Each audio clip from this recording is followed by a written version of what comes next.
Hey, it's Larry. Thanks for listening. Happy New Year. Real quick, before we get into this episode, I had such an amazing, eye-opening, life-changing experience at the World Parkinson Congress in Kyoto that I want others to have that opportunity too. So Becca Miller and I and 24 of our PD community friends have launched a year-long WPC travel grant fundraiser. We're each doing a 2-week Facebook fundraiser. Mine's underway right now because my birthday's January 9th. All the money raised will be used to help offset travel costs so more people with young onset Parkinson's can attend the next WPC in Barcelona in 2022. You can search out details on the When Life Gives You Parkinson's Facebook page or donate directly to the WPC website. Go to wpc2022.org/YOPD fund. If you or your business would like to supply matching funds, hey, good on ya. Email me at parkinsonspod@curiouscast.ca. And now, on with the show. It's time for another extra dosage episode of When Life Gives You Parkinson's. Hi, I'm Larry Gifford. And I'm Niki Reitmayer. Extra dosage episodes are the in-between bits, special bonus content to get you through until the next full episode. Every year, our presenting partner, Parkinson Canada, holds a series of 2K, 5K, and 10K walks around Canada called Parkinson's Superwalk. And my family's done it the last 2 years, Niki. I've been the MC of the Vancouver walk both years. You go to a lot of fundraisers. You know, I do, and I find that it's really important. You know, these funds are the lifeblood of nonprofits, and Parkinson's gets just a fraction of those federal dollars, those rich federal dollars that other, even less prevalent diseases get a lot more of. So these dollars, the ones that we raise, knocking on doors and whatnot, are critical for research, support services, education, and ultimately it drives awareness.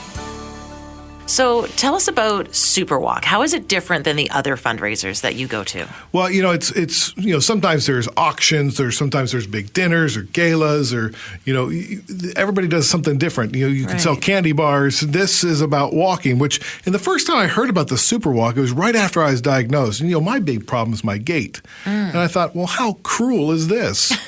Walking for Parkinson's, I can barely walk for me. Yeah. And this was before I understood the value of the exercise, and before I understood that it really brings the community together, and it is a fun event. It's our second year fielding a team. Last year's team was just Rebecca, Henry, and me. This year we had 12 people. Wow, that's awesome. And we called it the When Life Gives You Parkinson's team. That's awesome. And for the first time, Henry, my 10-year-old, decided he wanted to raise some money, so we went door to door in the neighborhood, and he asked for donations. And so we put on our Superwalk t-shirts and our hats. Do you want a Parkinson's Superwalk hat? I don't have one. You can use mine. You just need to tighten it. Okay. You close the door. You're going to knock. And with Mom, we practiced what we were going to say. Hi, Henry. Hi. We're doing for the Parkinson's Superwalk. Do you want to give some money? Oh, you're looking for donations? Well, I don't know that much about the organizations. There's something I can look. Oh, okay. So at this point, Henry hands over a slip of paper with details of what Parkinson's Superwalk is and how to donate online if they don't have cash that day. Excellent. Okay. Oh, you ready? Where are we going first? I love how the trial run went. Yeah, well, it's sketchy, but we'll work on it as we go. Okay. So first door we went to, Henry was a bit nervous, but there was no need to be nervous because there was nobody home.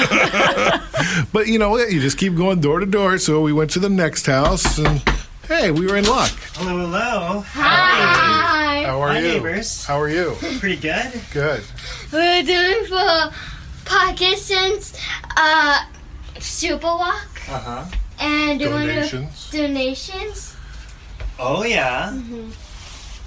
What's the super walk? I mean, I know it has the word super and walk in it. Yeah, so we're going to do a 2K walk, Henry and I, And to raise money for Parkinson's. And my mom's going to do a 5K. Oh, yeah. Yeah. That's quite some mileage. Yes. Yeah. I think I have some change rummaging around. That'd be great. Thank you. Take any One amount. set. Awesome. All right, well, good luck. Take care, guys. Bye. And then we got luckier and luckier and luckier. Bye. My name's Henry, and I'm doing for the Parkinson's Superwalk. I'll put in $10. How's that? That'd be great. Thank you. Just gotta... Sure. Okay, just one moment. Thank you. Just going house by house. $3 and change. That is perfect. Thank you. Okay. How's it feel to ask for money? Awesome. In all, we knocked on about 15 doors, and about half of them gave something. You know, it's tough to say no when someone is standing there with a cute kid going, "Hi, can we have some money for the Parkinson's Superwalk?" I mean, how does anybody say no to that? Right? You know, and by the end, he was going up on his own. I wasn't even going with him. He was just like, "I got it, Dad. I got it." And I'm like, "Okay, great." He's just preparing himself for trick-or-treating season is all. He is, yes. This is practice for trick-or-treating. Yeah, I don't think he's going to make as much money on trick or treat, but I think what it really did was really instill a sense of pride in him that he was able to take part in this. So on the day of the Superwalk, Niki, in Vancouver, is over at Stanley Park. Beautiful, except it was raining. Yeah, surprise, surprise, in the city of Vancouver. Yeah, so I tracked down a friend of the pod, Andrew Davenport. You'll remember he's the chairman of the board for Parkinson's Society of British Columbia, and we last chatted to him in Kyoto on day 3 of the podcast of the World Parkinson Congress. I wanted to find out from Andrew just how important this walk is. I think, for the Society, it's the largest fundraising event of the year, right across Canada. And in BC, we have 25 locations, and there's walks right across BC to raise awareness, to raise additional funding for advocacy, for research, for support, for education. And so it all goes to a great cause. Well, I know the Parkinson's Society was the first number I called when I got diagnosed, and been really supportive of my journey every step of the way. And so that's why I'm here, to give back to that. What motivates all these other good folks? I think it really goes that there are a lot of people who are touched by people with Parkinson's. I myself, my father had Parkinson's, and it's to recognize that people with Parkinson's are not alone. There's a huge support group out there. Yeah, I find that this isn't just about raising money, though. Like when you get all these people out here today, what does this do for people? It's a motivator. There's a lot of feel-good associated with this initiative, and yeah, I find that this can be a really lonely disease. And when you get out here amongst 350 other people, and you look at people and you talk to people and you see that we're going through the same battle. Yeah, there's some comfort in knowing that you're not alone. And, that effectively is the motto of Parkinson's Society of British Columbia, is that you are not alone. Now there are people here, Niki, of all stages of the disease progression, and I went over and I chatted with as many as I can. Marcia here is 68 years old, and she's had Parkinson's 7 years. I have my ups and downs. Some days are good, some days not so good. And what are your main symptoms? I have problems with freezing. Usually it happens when you're going through a doorway, or when you're coming to just about reach your destination and you have to do something, and suddenly your feet stop moving, and you have to sort of stand up straight, think about it, and then take a step. Otherwise, if you keep going, your feet won't move. Okay, so that happens to me going through the airport security. Not surprised. Oh boy, it's so hard. My legs start to tremble. And then your legs start to go, and you can't move one and you can't move the other. And they look at me like, well, what's wrong with you? And it's very distressing. It is. Yeah. So why are you here at the Superwalk? Oh, to support Parkinson's. What does this group mean to you? Oh, they've been great. I mean, they've been a really good support for getting information about what's going on in the community, and for providing activities for us and educational opportunities. One of the things that was really good was the Hope workshop that they brought to Richmond. Davis Finney Hope. Anyway, they had a lot of speakers and a lot of booths, and just a really, really positive environment. And what role does hope play in your journey? Hope is critical. If you don't have hope, you got nothing. And I certainly find I have my moments when hope sort of wanders away for a little bit, and then it comes back again. And it can happen throughout a single day or a single hour. That's interesting what she was saying about freezing. I never really thought of that as being a symptom before. I never really knew about that. Well, yeah, especially it happens to people when they have to make an abrupt turn or if you are trying to go through a narrow doorway. It's for whatever reason your brain can't make it happen. And so like when I go through a security like metal detector at the airport, Right. I have a really hard time putting one foot in front of the other. And they try to pull me through, and that's the wrong thing to do because I just need to rebalance on both feet and then take a step forward. You just sort of have to allow it to happen. You have to let it flow. Does situations where you're nervous make it worse? For example, airport security. Well, there's no reason for me to be nervous. Hey, I'm not going to pry into your personal... It's just narrow, and I'm big, and so you don't want to touch the sides, and there are people with badges and guns nearby. Sure, so, yeah. Yeah, and I'm not carrying my marijuana with me, I promise. I wasn't going to ask. Once everybody was registered for the walk and got his or her T-shirt and a cup of coffee, it was showtime. So I got up on stage and I said a few words. Hello and welcome to the Superwalk 2019. You are all brave souls for being here. Today it is required that you bring your own sunshine. Who's got it? And, so everybody brings their own sunshine. Yeah. And then I introduce Andrew. So today there's around 20 walks across British Columbia going on, and in total there's 26 with a couple of virtual walks.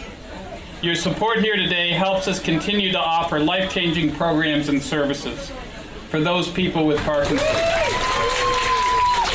Andrew said a few things that got me a little bit off script. Two things I want to point out that Andrew said. October 26th is an important date. It's the provincial meeting. I hope everybody can make it out there. It's going to be a great day of education and learning and camaraderie and getting together again. Anytime we can all get together, it's great. The other thing is, I didn't realize there was virtual walks. No one told me there was a virtual walk. If I could have virtually walked, Niki, I would have. I swear to God. We then do some warm-ups with the crowd. Okay, and then get the quads going a little bit. Get behind you, touch the heel. Stretching out, move your legs. Oh, yeah, getting ready. There we go. We're going to dance in a little bit here. Ooh, yeah, twist and turn. And then I give final instructions. The 10K route will be along the seawall. You will not cross the Lions Gate Bridge for the run. And we're off. Nice. Yeah. Don't go over the Lions Gate. You've gone the wrong way if you've gone over the bridge. This is why I don't do the 10K. If you have to tell people that, it's too confusing. Dad, we need to get going. Okay, I need to get going. Here, I'll catch up with you later. Henry and I opted for the 2K, while the other 10 members of the When Life Gives You Parkinson's team went for the 5K. I had duties, and I don't like to walk. So, but it's always nice to approach a finish line when there's a group of people cheering you on as you go through the tunnel and past the finish line banner. It makes you feel good. Yeah, absolutely. So while Henry and I waited for the 5 and 10K walkers and runners, I caught up with Carolyn Wiggins, who is the Education and Support Services Senior Coordinator at the Parkinson Society of British Columbia. She also is the leader of my support group, so we know each other pretty well. It's going well. How are you finding it? This is better than last year, I think. Oh, good. Bigger turnout, I think. I think so. I think that because it was raining so heavily, and now that the rain has lightened up, people are more uplifted by that. So why is this day important? This day is very important because without this day is our largest fundraiser of the year, and without this day, we would not be able to offer the services throughout the province that we do. Is this a good turnout from your perspective? Yes, it is a good turnout. Honestly, my favorite part is seeing people that I see out in the community, but now this time I see them with all their families and their friends, and it just becomes a much larger community event. And Niki, so the rain had let up during the walk, but when everybody got back, it just started pouring down rain. Oh, isn't that always the case? But in the end, everyone had a great time, and a lot of money and much needed awareness was raised. Excellent. To give broader perspective and to add some context to Superwalk, I talked to John Collins. He's the Associate Director of Events and Partnerships for Parkinson Canada. And I asked John, how did all this get started? Yeah, so this walk started in 1990 here in Toronto, walking up Yonge Street. There was a small group of volunteers. They called it Superwalk because it was of some distance at that time, walking from the base of Yonge Street to our then office in North York. And we've now got 80 sites participating across the country and 10,000 participants. So it's come a long way in nearly 30 years. Wow, 10,000 people. So when you think about 10,000 people coming out to walk in support of Parkinson's and Parkinson Canada, how does that make you feel? That's a great question, and it makes me feel fantastic. As much as the fundraising is important, and we can talk about all the good work that fuels, what I love most is connecting those 10,000 people with one another, giving them a forum to come together around Parkinson's. When people donate their money to Parkinson Canada, where does it go? Well, when people support the walk, they're kind of fueling the 4 pillars of our organization. Research that ultimately will find a cure and improves quality of life in the interim, but also on being there while those researchers are looking for a cure. So in addition to funding the Parkinson Canada research program, funds efforts in support, and that takes the face of an information referral line accessible to anyone, anywhere in Canada, but also very local and tangible services in communities, of education, and again, similarly, that's high-quality education programs, materials, resources that are available for folks who may have any variety of questions about their diagnosis or about stages of Parkinson's, and an advocacy effort that's nationwide in scope, provincial matters, and even municipal as relevant. Do you feel like that you're getting enough support, or is there never enough support? Well, I feel like we've had a lot of success this year. We have a nationwide goal of $2.4 million, and all indications are so far that we're planning to meet and exceed that, which is exciting for us, and we're grateful for the support of the Parkinson community. But the reality is, with 25 Canadians diagnosed every day, with our population aging, with Parkinson's projected to double by 2031, we're anticipating growing needs. Yeah, it's interesting, in working with Parkinson Canada and with Michael J. Fox Foundation and with Spotlight YOPD and with Cure Parkinson's Trust and all these great organizations around the world, you're all trying to raise all this money, and you have a ton of people behind you trying to help propel that.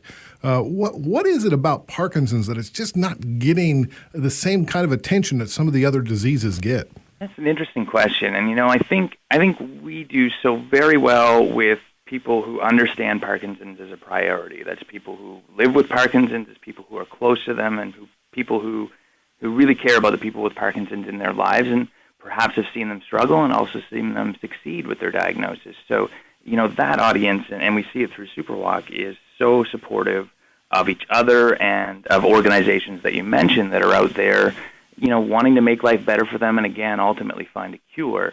The challenge is in that broader relevance, but what's most important to us is just making sure that Parkinson community is engaged, that they're feeling supported, and that they believe in the work that we're doing as an organization, and again, the work that all those organizations are doing. Yeah, and how important are the people in really fueling these nonprofit organizations? Well, particularly when you think of an event like Superwalk, of course, we're publicly, there's no government funding. We all rely on individual donations for this, and they're critical then in driving our mission, and particularly as it relates to Superwalk, as a peer-to-peer fundraiser who relies on finding people like yourself who, again, believe in participating and coming out to our walks and who are comfortable asking their networks to support a cause that matters to them. The people drive this whole thing. We provide the facility for them to do that. We try to find our fundraisers as best we can, but it really is those registered and engaged walkers who are out there promoting the organization, talking passionately about a cause that they care about, that drive our fundraising success, and that ultimately do help grow awareness of Parkinson's as a priority within their networks and beyond as well. You're changing sort of the branding around Parkinson Canada to be more about perseverance. Tell me about that. Yeah, so our creative theme for Superwalk this year was with three simple words called no matter what. And for us, that was focusing on the resilience, the perseverance, the strength of spirit that we've come to know within our Parkinson community. And it was really special this year to get that message out there to people on our T-shirts, in a video campaign, and then on Walk Weekend with an agenda that really focused on all the different types of people who are impacted by Parkinson's, their own resilience, their own capacity to come together, show mutual support, and to not let a diagnosis or dealing with Parkinson's get in the way of living fulfilling lives and living their best and supporting one another. And it was just great to be able to showcase it with some pride, and hopefully give some pride to the people with Parkinson's walking among us with that as a message as well. And Larry, I love that this season we're also asking people to lend their voices to the podcast. Leave a voicemail message online at speakpipe.com/whenlifegivesYouParkinson's. Cindy and Saul have comments from episode 1. Still me, but not the same. Hello, Larry. This is Cindy Bitker. I have had Parkinson's for 15 years. I listen to your podcasts regarding your 2 p.m. fatigue. I used to have that. And I'll tell you what I learned. If that fatigue happens anywhere between 45 minutes or an hour and 15 minutes after you take your Cinemet, it's probably related to that. If you have a heavy meal or lunch anytime in that vicinity, that's also related. And if you're zoned out and you'll never wake up for days, and then you wake up after 20 minutes and are totally refreshed, that is also probably related to how you're taking your Cinemet. Moods fluctuate a lot when our medicines are off, and mood fluctuations are not depression. Depression is treated with antidepressants. Mood depression and mood fluctuations are treated by trying to stabilize levodopa. Phil Cristiano. I had Parkinson's for maybe about 20 years. Doing pretty well, I guess, but I had problems believing that I had Parkinson's. I had problems in taking the pills. I wanted to always think I wasn't a handicap in my life, but all the above were true, just like in the podcast. One thing I like to do, I'm planning to do next year, I got a group of friends of mine that are going to actually help me to pedal from Montreal to the Atlantic Ocean, the end of Canada. And I don't know how to do it, but I'm trying to plan it. So I would like to have people that can join us if they can. This listener texted to my voicemail regarding Cinemet from episode 2, Slave to a Pill. Isaac saw your interview on the morning show on Global the other day, and you really articulated the problem with the medicine. It doesn't work the way it is. Previously, I had a huge note on my file that I wasn't to be given the generic drug, and now we can't get the other. So it's a huge adjustment for me, and you had to. I suppose I never met you before, so I couldn't tell the change. My girls sure notice a difference. Are people to understand why we suddenly crash, and why we don't need to dopamine in our own bodies, just the brain, but when a cheap boat in the ingredients? Me, there ought to be a law. It shouldn't be about the money. What dreaming world do I live? You can leave your message at speakpipe.com/whenlifegivesYouParkinson's. And that's your extra dosage. Yes, coming up on the next episode of When Life Gives You Parkinson's. What are your top hacks? What are things that people need to know? Get a good bed. We made a huge decision to invest in a bed that would have the minimal motion transfer. And it was just a way to respect the fact that something was changing. We didn't know what it was at the time, but we needed to deal with it. I don't sleep very well at all. Starting to disrupt my sleep a little bit, but more than that, I'm disrupting your sleep because you sleep super, super late. Right. And I'm talking more in my sleep, and I'm moving around more, and... So this is, and we're thinking more about our bed space and our private space and how we're kind of protecting our relationship and our sense of privacy and intimacy. Okay. Hello. Who needs a bed? Oh, well, we were looking at a bed. Yeah. Yeah. Do you like a coil one? Do you like a foam? Well, so we're going to get single beds next to each other. No, for us. You? Okay. I've got Parkinson's, so so I move around a lot. So Larry and I have noticed that our relationship in general has become less physical. This is new for you, Parkinson's disease, and it's different for every patient. And, you have a need to be close. You have sexual desire. Your body is changing. It is most of the time uncomfortable in some way for you to be in your body.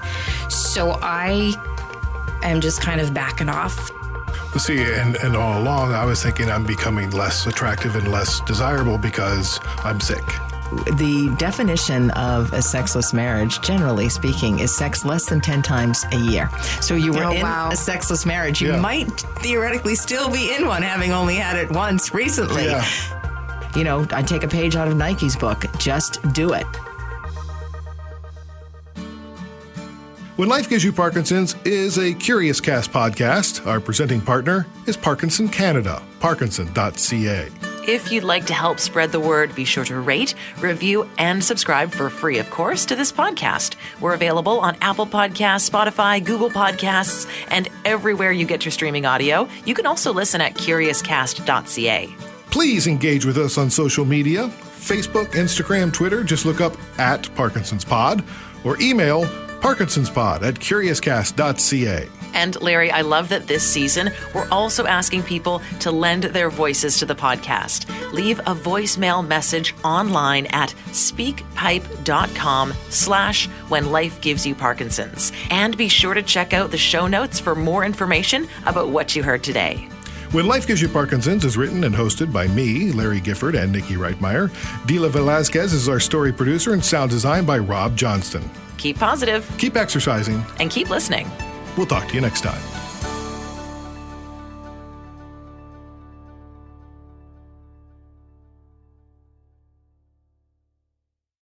Canada may be known for its landscapes and friendly people, but beneath the surface lies a darker side of crime, history, and the paranormal. Since 2017, the award-winning Dark Poutine podcast has explored the shadowy corners of the Great White North and beyond, delivering chilling tales from a uniquely Canadian perspective. Hosted by Mike Brown and Matthew Stockton with over 300 episodes and fresh releases every Monday, Dark Poutine is your weekly ticket to the creepier side of Canada.